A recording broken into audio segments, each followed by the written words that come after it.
Assalamualaikum warahmatullahi wabarakatuh.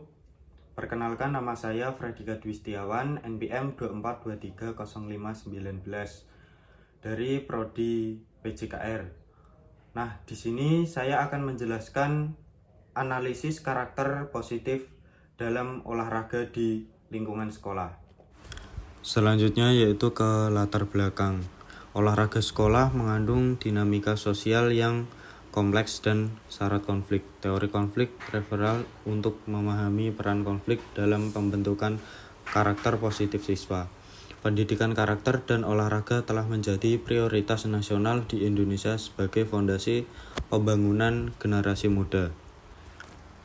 Selanjutnya yaitu ke teori konflik Karl Marx.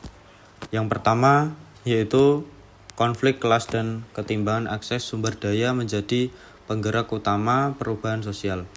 Dalam olahraga, sekolah, perbedaan fasilitas dan kesempatan mencerminkan kesenjangan struktural yang mendorong dinamika sosial. Yang kedua, perunjungan posisi sosial dalam olahraga sekolah mencerminkan kompetisi antara individu untuk mendapatkan pengakuan, status, dan peran dalam tim yang dipengaruhi oleh latar belakang sosial dan ekonomi.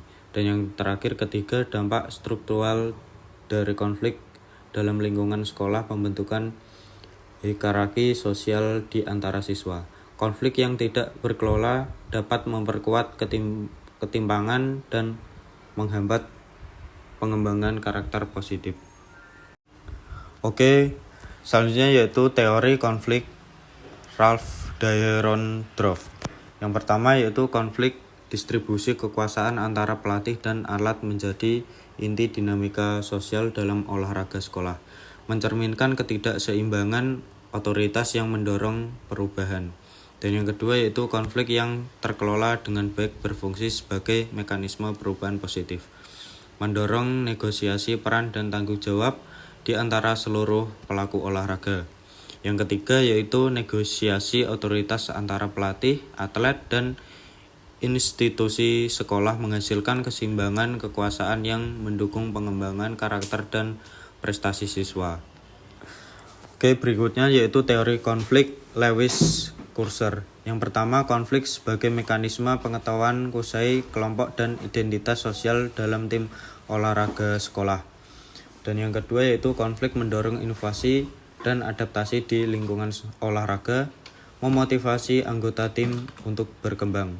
Dan yang terakhir, ketiga, pendekatan fungsional terhadap konflik terkelola, yaitu konflik yang dikelola dengan baik menghasilkan perubahan positif. Oke, berikutnya yaitu ke karakter positif dalam olahraga sekolah, yaitu ada 4 poin penting. Yang pertama, disiplin, mengetahui aturan permainan dan menjalani latihan rutin secara konsisten untuk mencapai performa dengan baik. Yang kedua, kerja keras, menunjukkan diskusi dan ketentuan meski menghadapi hambatan, tekanan, dan tantangan dalam olahraga. Yang ketiga, kerjasama, mengutamakan kepentingan tim di atas kepentingan pribadi demi mencapai tujuan bersama.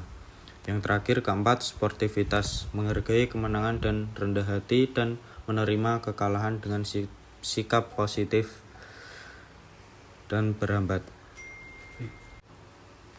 Oke, berikutnya yaitu fenomena konflik di sekolah. Ada catatan penting yaitu konflik dalam olahraga sekolah bersifat kompleks dan multidimensi, melibatkan berbagai aktor sosial di lingkungan pendidikan. Yaitu ada 3 poin penting. Yang pertama, perebutan posisi dalam tim, persaingan antara siswa untuk mendapatkan posisi utama menciptakan ketenangan yang mendorong motivasi namun juga berpotensi memicu konflik interpersonal. Yang kedua, ketenagaan intratim antara pemain, perbedaan kemampuan, ego, dan kepentingan pribadi di dalam suatu tim menghambat kusai kelompok dan kerjasama efektif. Yang ketiga, konflik pelatih vs atlet, ketidaksesuaian ekspektasi dan gaya kepemimpinan pelatih dengan kebutuhan atlet menimbulkan gesekan otoritas dalam proses pembinaan. Oke, berikutnya analisis sosiologis konflik, yaitu ada 5 poin penting. Yang pertama, 3 perspektif teori konflik, yaitu Korser, konflik memperkuat Kursai dan adaptasi kelompok. Yang ketiga yaitu Daironodrov, negosiasi otoritas pelatih dan atlet. Yang keempat, sintesis, dan yang terakhir karakter positif. Oke, berikutnya yaitu ke data empiris, konflik, dan karakter.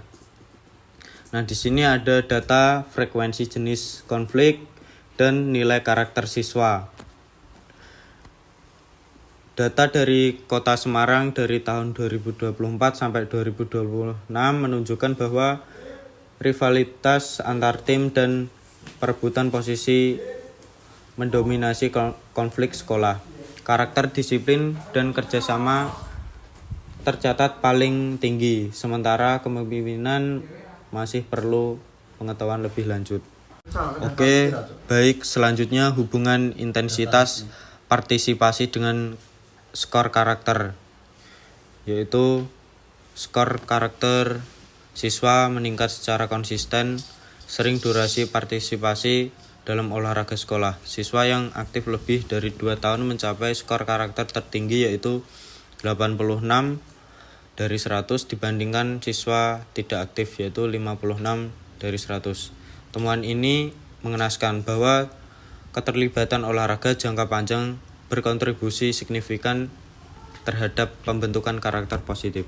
Berikutnya yaitu dampak sosial negatif dan solusi. Dampak negatif yaitu ada 3 poin penting. Yang pertama, tekanan terlebih dahulu menyebabkan stres pada siswa dan atlet. Yang kedua, konflik yang tidak terselesaikan menghambat pengembangan karakter. Yang ketiga, memperkuat ketimpangan sosial dalam lingkungan olahraga sekolah. Yang kedua yaitu solusi dan rekomendasi. Ada 3, yaitu guru dan pelatih kelola konflik secara konstruktif dan lakukan refleksi. Yang kedua, sekolah integritas pendidikan karakter dan pelatih guru. Dan yang terakhir, ketiga, peneliti tambah studi empiris dan kembangan instrumen pengukuran. Oke, dan yang terakhir yaitu kesimpulan. Kesimpulannya yaitu ada 3. Yang pertama, konflik dalam olahraga sekolah tak terhindarkan dan dapat membentuk karakter positif siswa apabila dikelola secara konstruktif oleh guru dan pelatih. Yang kedua, teori konflik Korser dan Daironodrov sangat relevan dalam menjelaskan dinamika hubungan otoritas dan konsei kelompok ini di lingkungan olahraga sekolah. Pendekatan multi level yang melibatkan guru, pelatih, sekolah, dan peneliti diperlukan untuk mencapai hasil pembentukan karakter yang optimal. Oke, baik, terima kasih. Itu adalah presentasi dari saya. Jika ada salah kata, mohon dimaafkan. Wassalamualaikum warahmatullahi wabarakatuh.